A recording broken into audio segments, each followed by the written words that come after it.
Hey everybody, and welcome to another episode of Magic with Zuby. My name is Zuby, and if you're brand new to the show is all about a little well-known card game called Magic the Gathering. So on today's episode, we're going over all the blue cards of Zendikar Rising. Yes, you heard me right, all the blue cards.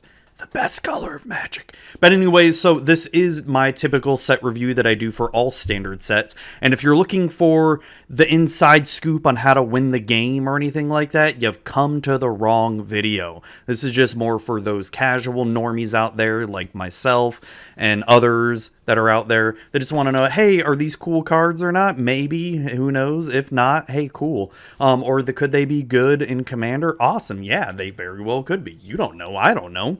We all don't know. I don't know how to play this game. But anyway, so I always have to preface that before every set review video. And before we get into it, let me just get a little bit of announcements out of the way. If you want to help support the show, you can help support the show at Patreon at patreon.com/magicwithzuby.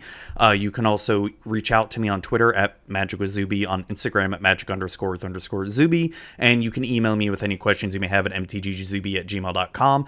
I think I'm going to start putting the Discord link in the show notes because my Discord is slowly growing and it's become a pretty awesome place that I like hanging out and a bunch of others like hanging out. Really good group of people there. Love them all. Shout out to my Discord peeps. You know who you are. You're all awesome people. And yeah, so we're going to get two quick little ads and then we're going to go into all the blue cards of Zendikar Rising. Well, hey there, Zoe. Why the long face there, chum?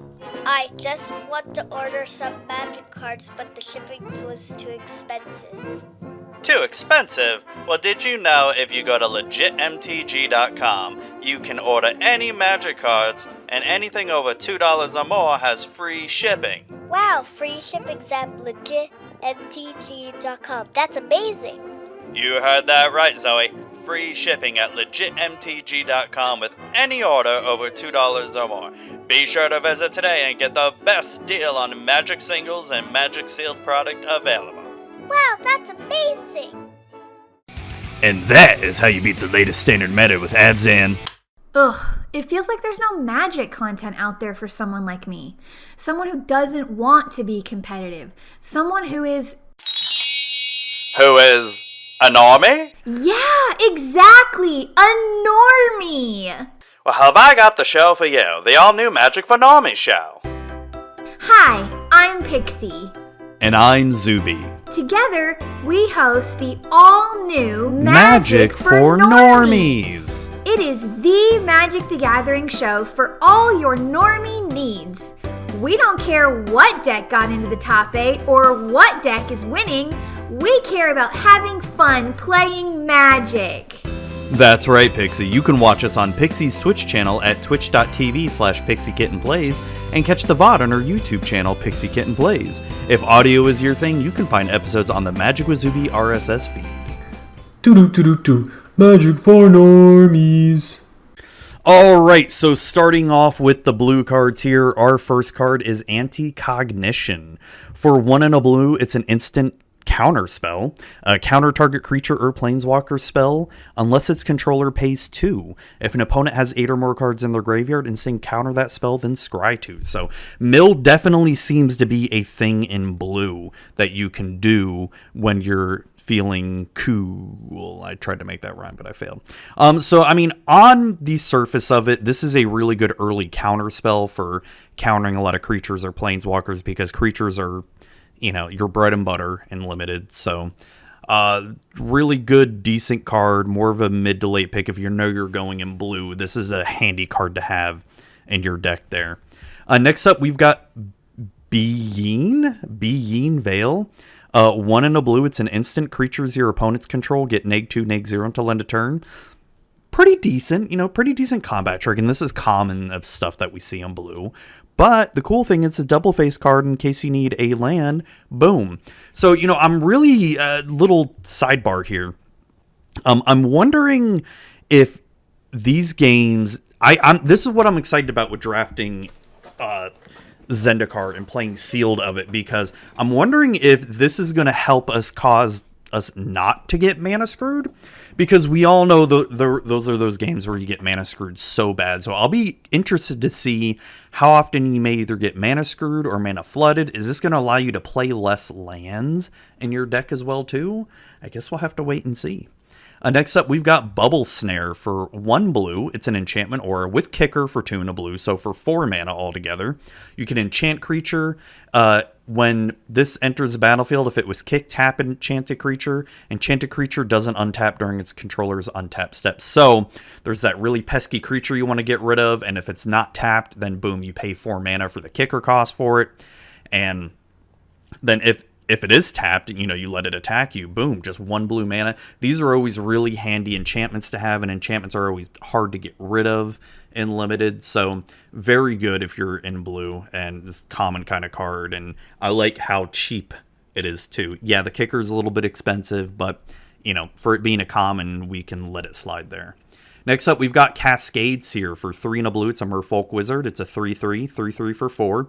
When it enters the battlefield, scry X, where X is the number of creatures in your party. So at worst, it's going to let you scry 1, and scrying is always a good thing to sort of help you prepare for the next few set of turns in your deck here. Next up, we've got Cherix, the Raging Isle for 2 double blue. It's a legendary creature, Leviathan Crab. Spells your opponents cast that target Cherix, the Raging Isle, costs 2 more to cast.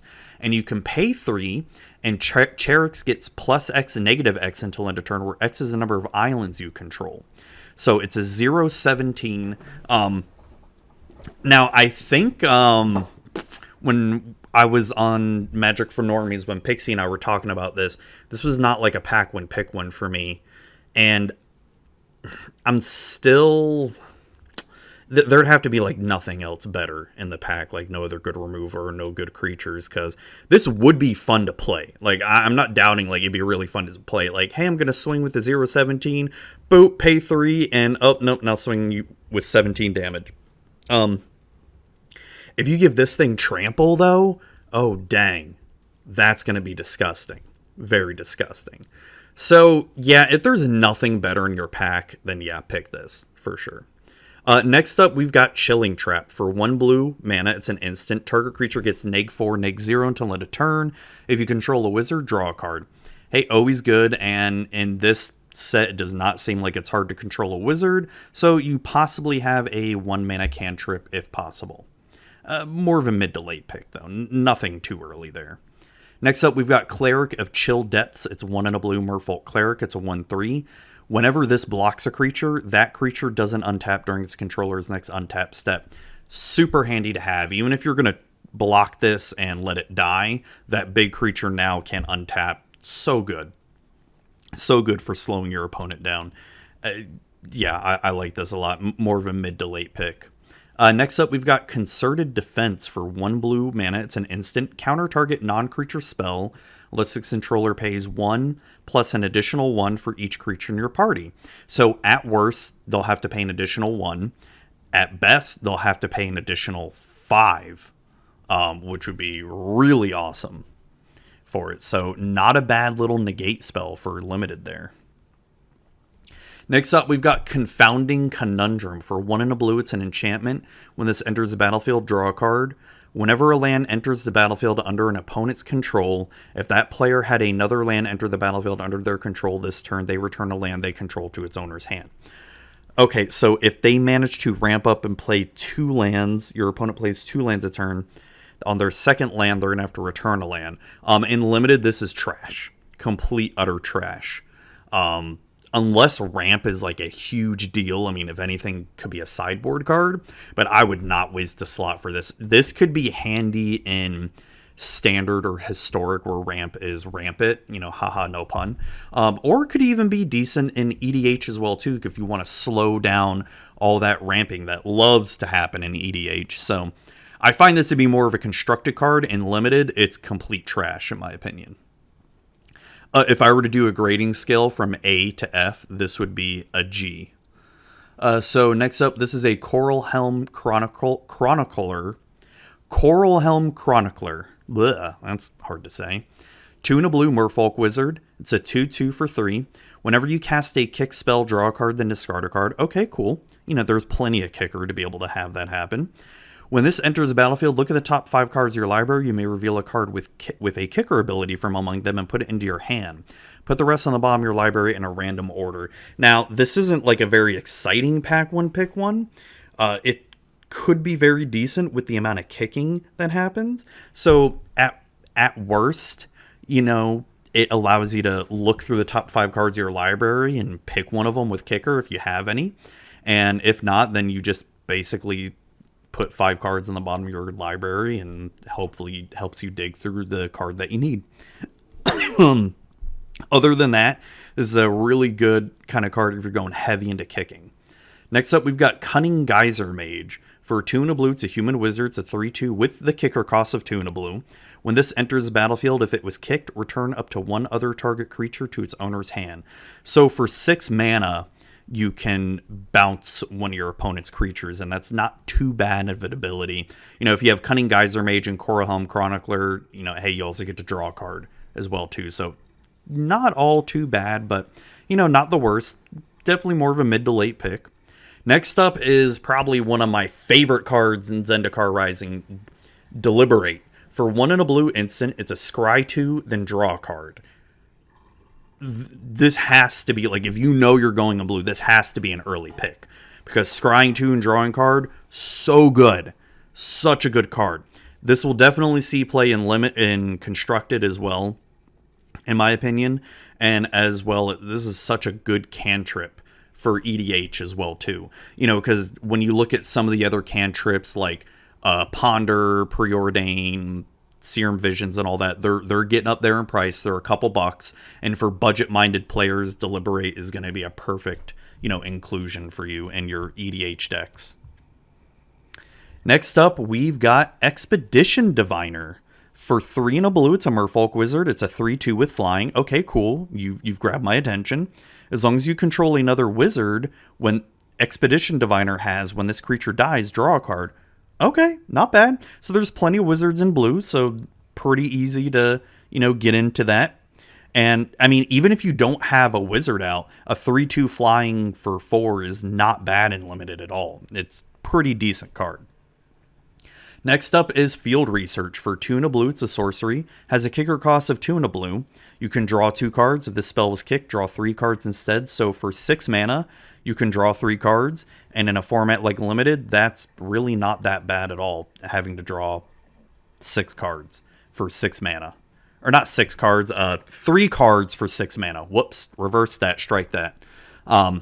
So even, this is like your Divination, right? It's a Divination with a plus, because Divination is 2 and a blue and draw 2 cards, but this is a better Divination, so it's worth, a mid to late pick if you're going in blue. Next up, we've got Glacial Grasp. For 2 and a blue. It's an instant tap target creature. Its controller mills 2 cards. That creature doesn't untap during its controller's next untap step. Draw a card. For 3 mana, and it being a common, it does a crap ton of stuff. Have I not been saying in all these set reviews that commons are getting more and more pushed lately? It's insane, how pushed commons are getting. Come on, they're getting pushed. For 3 mana, that is not a bad deal. This is something I would definitely want in my blue decks for limited or sealed. A 3 mana cantrip that taps a target creature, then you get to mill your opponent, they don't untap, and you draw a card. Yes. Next up, we've got Glasspool Mimic. For 2 and a blue, it's a shapeshifter rogue. It's a 0/0. You may have this enter the battlefield as a copy of a creature you control, except it's a shapeshifter rogue in addition to its other types. So what's cool about that, the downside is it has to be a creature you control, so it's not any creature out. So that's one downside, but in something like Limited, hopefully you have another creature out. But what I really like about this card, though, is if you have a lot of party cards, this can help you out. So say if you only have a cleric out, boom, I'm going to copy the cleric, but it's also a rogue as well, too. But now, so you have a cleric and a rogue out. So helps you reduce any kind of party costs or up party costs, any whatever, just helps your party out. And if you don't really need a creature, boom, you can flip it and turn it into a blue land. Next up, we've got Inscription of Insight. For 3 and a blue, it's a sorcery. Has a kicker cost of 2 double blue. Choose one. If this spell was kicked, choose any number instead. So for 8 mana, you have the choices of return up to 2 target creatures to their owner's hands. Okay. Scry 2, then draw 2 cards. Okay. Target player creates an XX blue illusion creature token where X is the number of cards in their hand.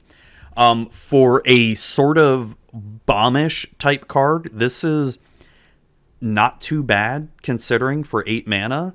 If you get to be able to choose all of them, heck yeah, that's awesome. I mean, yeah. So I think they would all happen at the same time, right? So the draw 2 cards would not take effect with the illusion because you're doing it all at the same time. It's unless you get to stack the triggers. I don't know. I'm not a judge. Baltan, help me. I know you're probably listening to this. Help me out. What is Inscription of Insight? Do you stack the modes or does it all happen at once if you choose all of them? I want to say it happens all at once, but I'm a normie here. I don't know. Next up, we've got Into the Royal. For 1 and a blue with instant. Has a kicker cost of 1 and a blue. Return target non-land permanent to its owner's hand. If this spell was kicked, draw a card. So for 4 mana, you get to bounce a creature and draw a card. Hey, cool, awesome. Always good sort of bounce spell in blue, and always handy even if you don't do the kicker cost for it. Oh, it's non-land permanent, so it's not just creature, it's any permanent. So they got a pesky planeswalker, right? Could bounce that planeswalker into their hand. All right, next up, we've got Jace Mirror Mage. Ooh, it's a Jace Planeswalker. For 1 double blue, it comes with 4 loyalty counters, has a kicker cost of 2. When this enters the battlefield, if Jace was kicked, create a token that's a copy of Jace Mirror Mage, except it's not legendary, and its starting loyalty is 1. So, I really like this card because ever since Oko, Oko was an extremely powerful 3 mana planeswalker, right? For 3 mana, even if you don't do the kicker for this, for 3 mana, this is not strong at all for 3 mana. I feel like it's appropriately costed because the +1 is Scry 2. Awesome, great. You get to set up your hand on the next turn. And then the 0, draw a card and reveal it, removing number of loyalty counters equal to that card's converted mana cost from Jace the Mirror Mage. So, like I said, great card, great planeswalker. It's awesome that it has kicker, so you can create a copy of it. So for 5 mana, you get 2 of them. Awesome, great. You know, I have no problems with a card like this because it's not very strong for a 3 mana planeswalker, and I love the added flavor of kicker. As much as there are some very oppressive planeswalkers, and this is Who Shakes the World, that have some really powerful static abilities, I do like the design of seeing static abilities on planeswalkers as we start to see uncommon planeswalkers and rare planeswalkers. So it's cool, and I like this feels appropriately costed.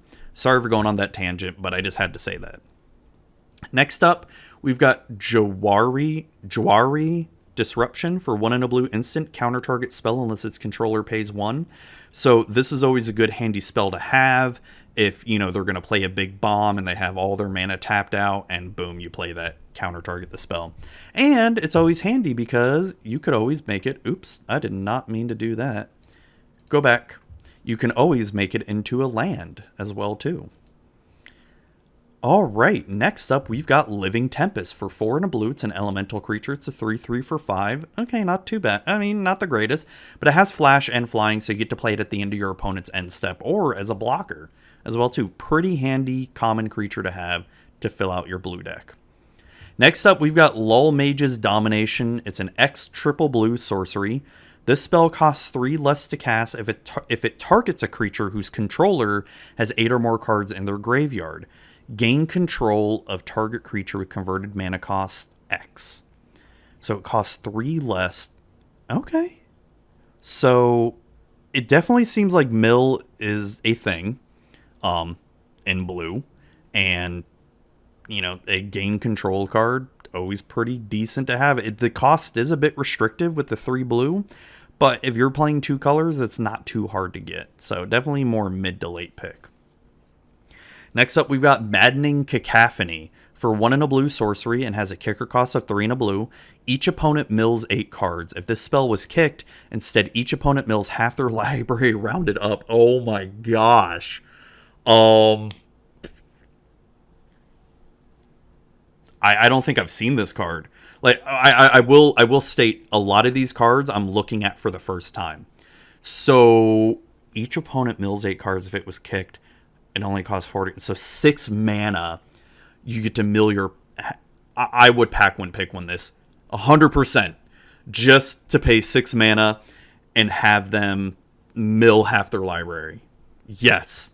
100%. Pack one, pick one. Yes. Yes. Oh my god, that's so great.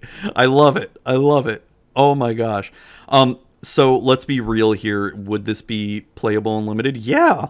Milling 8 cards and with how hard it is to get stuff back from the graveyard in limited most of the time? Yeah. I mean, I know we haven't looked at black, red, or green, which, those, or especially black and green, which can get stuff back from the graveyard. So I don't know how much graveyard recursion there is in this set. So let's say there's never going to be a lot of graveyard recursion, right? Unless your opponents get super lucky. I like this a lot. Yes, pack one, pick one. Hell yes. And then I would just try to build mill as much as I could. Next up is Master of Winds for 2 double blue. It's a Sphinx Wizard. It's a 1/4 with flying. When this enters the battlefield, draw 2 cards and discard a card. Okay, not bad. Whenever you cast an instant sorcery or wizard spell, you may have Master of Winds base power toughness become 4/1 or 1/4 until end of turn. Okay. So you can switch the power and toughness around. And with it flying, with it having pretty good evasion like that, boom, swinging for 4 damage. I like it a lot. But what's also cool is, say you swing in a 4/1 and boom, they flash in a Living Tempest, the 3/3. Okay, before blocks or before damage, blocks, okay, whatever, before damage, boom, I'm going to cast another instant card, whatever, like draw a card effect. I'm going to switch the power and toughness around. Boom, it doesn't die. Both creatures won't die, but you get to save your Master of Winds, though. That's really cool. And that could be a pack one, pick one. It's like a fun card. Fun, like little combat trick card. Next up, we've got Merfolk Falconer for 3 double blue. It's a Merfolk Wizard. It's a 4/4 with flying. Whenever you cast a kick spell, scry 2. So a 4/4 for 5 with flying, that's not bad on the surface, and you will be casting kick spells most of the time, or hopefully not most of the time, but you will be at some time in scrying 2. Always super handy. Super handy. Next up is Merfolk Wind Robber. It's a 1 blue Merfolk Rogue. It's a 1/1 with flying. Whenever this deals combat damage to a player, that player mills a card. Okay, not bad. And you can sack this, draw a card, activate this ability only if opponent has 8 or more cards in their graveyard. And if you're doing mill theme, that's not going to be too hard to do in this. Next up, we've got Negate. Good old Negate. For 1 and a blue, it's an instant counter-target non-creature spell. What's more to say about Negate? It's been reprinted so many times. It's handy if you think you're going to be up against a lot of non-creature spells, or it's always a good sideboard card. Next up is Nimble Trap Finder for 1 and a blue. It's a human rogue 2/1, so 2/1 for 2s, not too bad. This can't be blocked if you had another cleric, rogue, warrior, or wizard enter the battlefield under your control this turn. Okay, I like that. I kind of like that, and that's not going to be hard to do. At the beginning of combat on your turn, if you have a full party, creatures you control gain. Whenever this creature deals combat damage to a player, draw a card until end of turn. With it not being hard to get a full party out, possibly, I really like that second step. But even if you never do, I really like the first step as well, too, making this unblockable. Really, really decent card. Possibly a pack one, pick one, just for the fact if you're trying to go low into the ground and you want something that's unblockable, maybe you want to enchant this, buff it up a little bit, and boom, there you go. Next up is Risen Riptide. It's a 2 and a blue elemental. It's a 0/5. Whenever you cast a kick spell, Risen Riptide has base power and toughness 5/5 until end of turn. So this could be a really decent blocker for you, but you happen to cast a kick spell, boom, now you've got a 5/5 out there waiting for you to swing in and deal some 5 damage, or hopefully take out some things too. So overall, not a bad little card. Not very high on my pick list, though. Next up is Roost of Drakes. For 1 blue mana, it's an enchantment. Has a kicker cost of 2 and a blue. So for 4 mana, when this enters the battlefield, if it was kicked, create a 2/2 blue Drake creature token with flying. Whenever you cast a kick spell, create a 2/2 blue Drake creature token with flying. So I would definitely want to cast this for 4 mana to get the blue Drake creature token. Hopefully you've got some other kick spells as well too, in order to get use out of this card here. Next up is everybody's favorite little crab, Ruin Crab. It's a 1 blue crab creature. It's a 0/3. Has landfall. Whenever a land enters a battlefield under your control, each opponent mills 3 cards. So if I were to get Maddening Cacophony, I'd hopefully get a Ruin Crab, because I would just want to mill the crap out of them. And any double face cards I had, land. Oh my gosh, yes. All right, next up, we've got Seagate Restoration for 4 triple blue. This is our mythic sorcery. Draw cards equal to the number of cards in your hand plus 1. You have no maximum hand size for the rest of the game, or you can play it as a land, and you may pay 3 life if you don't enter the battlefield tapped. So for 7 mana, you get to draw a shit ton of cards, and you have no maximum hand size. I kind of like this better than the white mythic. I probably would pack one, pick one this, because I want to be able to draw a lot of cards. Even if you only had like 1 or 2 cards in your hands, boom, you're drawing some extra cards here. In something like EDH, yeah, I would definitely want to play this in EDH, especially in like Crewfix or something. You know, this might be a decent card to play in Crewfix. Being able to draw my deck out, I kind of like it. And having no maximum hand size, even if they get rid of Crewfix, or something in like Grand Arbiter or something. I don't know. Grand Arbiter, no, because that'd be more control. I'd rather have instant cantrips and all that. But it's not a bad card. I'd probably pack one, pick one this. But the caveat would be if there's a really good creature in the pack, or some really good removal as well. All right, next up, we've got Seagate Stormcaller, our other mythic of blue. 1 and a blue human wizard. It is a mythic. It is a 2/1. It has a kicker cost of 4 and a blue. So for 5, 6, 7. So for 7 mana, when this enters the battlefield, copy the next instant or sorcery spell with converted mana cost 2 or less you cast this turn when you cast it. If Seagate Stormcaller was kicked, copy that spell twice instead. You may choose new targets for the copies. So I can already see Baltan like salivating at this card, because with Calamax, even if you don't do the kicker cost, it's still really good. You get to copy the spell. Pack one, pick one. I mean, I probably would pick this one early, but if it would end up in my deck in the long run would really depend what else I drafted, because it all depends on instants and sorcery spells you drafted as well too, and it all depends on what you get. So not a bad card. I definitely see this seeing more play in EDH more than anything. Imagine if this had Flash as well too. Oh my gosh, that'd be ridiculous. Next up is Seafloor Stalker for 2 and a blue. It's a Merfolk Rogue. It's a 2/3. Has 4 and a blue. This gets +1/+0 until end of turn and can't be blocked this turn.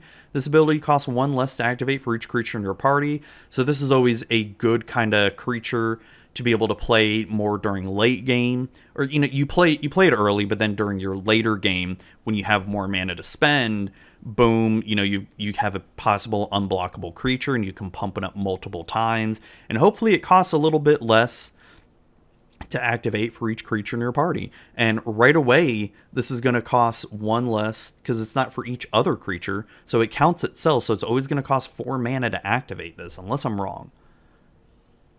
Yeah, this ability costs 1 less to activate for each creature in your party. And yeah, it does. I think it would count itself.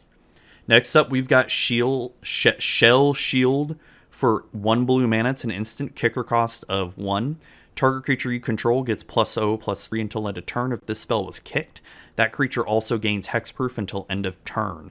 So it's a strictly worse dive down But in limited, this is really good to try to save your creature from being targeted removal there. So not a bad card at all for 2 mana. Like, definitely early to mid pick. Next up, we've got Salundi Vision. For 2 and a blue, it's an instant. Look at the top 6 cards of your library. You may reveal an instant or sorcery card from among them. Put it into your hand. Put the rest on the bottom of your library in a random order, or you can turn it around and play it as a land for Salundi Isle. So for 3 mana, basically getting to look at the top 6 cards of your library, and if you got an instant sorcery card you really want, awesome. Otherwise, I feel like this might see more play as a land than what it actually does, unless you're doing heavy instant sorcery cards there, because you might be going through some creatures you really need to, right? Next up, we've got Skyclave Plunder.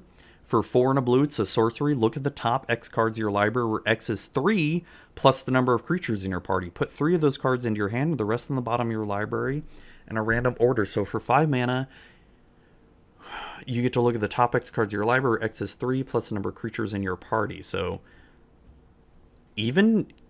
for 5 mana, even if you have no creatures out, you get to draw 3 essentially, and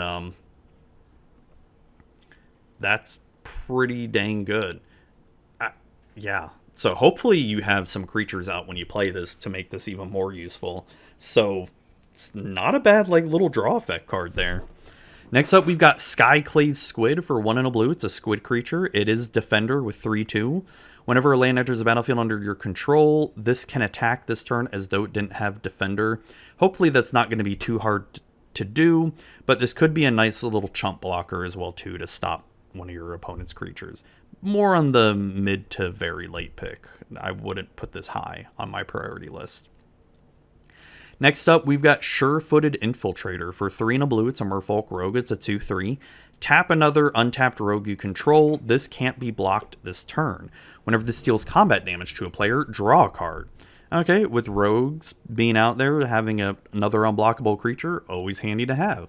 4 mana for 2/3, not the best, but if you can manage to draw some cards off this card, it's done its job. It's gotten its value out of it. So more of a mid pick more than anything. Tazim Royal Mage. For 1 and a blue, it's a Merfolk Wizard with kicker of 4. So for 6 mana, when this enters the battlefield, if it was kicked, return target instant sorcery card from your graveyard to your hand. Cool, a little bit of recursion for 6 mana. This being a common that's a little bit expensive, but in limited, great card in limited. Definitely worth having. So our next card is Thieving Skydiver. For 1 and a blue, kicker X can't be 0. Has flying. It's a 2/1 with flying for 2 mana, so not bad. When this enters the battlefield, if it was kicked, gain control of target artifact with converted mana cost X or less. If that artifact is an equipment, attach it to Thieving Skydiver.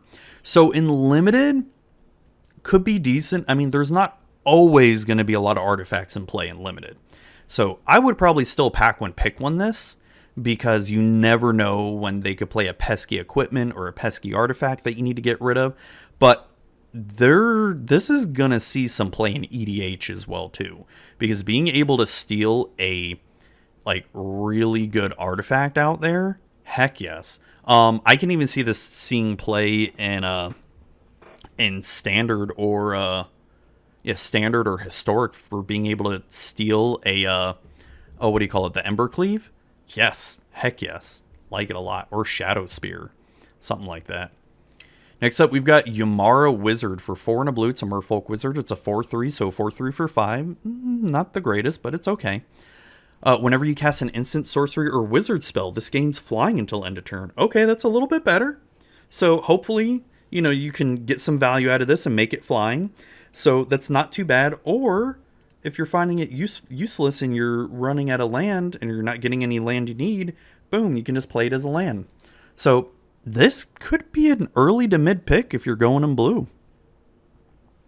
Next up, we've got Wind Rider Wizard. For 2 and a blue, it's a human wizard. It's a 2/2 with flying. So 3 mana 2/2 with flying, not bad. Whenever you cast an instant sorcery or wizard spell, you may draw a card. If you do, discard a card. I kind of like that a lot. That would definitely be an early to mid pick for me if I'm in blue, because teamed up with Wind Rider Wizard and Umara Wizard. Yeah, that's really good. I like that a lot. Next up, or actually this is our last blue card. I feel like we just flew by these. Is Zulaport Duelist. For 1 blue, it's a human rogue 1/1 with flash. When this enters the battlefield, up to 1 target creature gets -2, -0 until end of turn. Its controller mills 2 cards. For a common, that seems really good. Really cool card to flash in and make your opponent mill. Mill is definitely gonna be a theme you'll see in Limited for sure, 100%. I'm definitely gonna try to build a mill deck and hopefully try to win with mill, because if not, then I failed myself. I failed you all. So there you have it. Those are all the blue cards for Zendikar Rising. Hope you enjoyed this episode as much as I did talking about it. I'm kind of more excited about the blue cards than I was the white cards, but even these 2 colors that I've gone over so far have been pretty sweet. Pretty sweet for more draft more than anything. I'm not seeing a whole lot of stuff that really pops out at me for EDH or historic or standard or anything. So who knows, maybe that'll change in the next few colors, but thank you all for listening and watching, and onward to the next episode about black cards.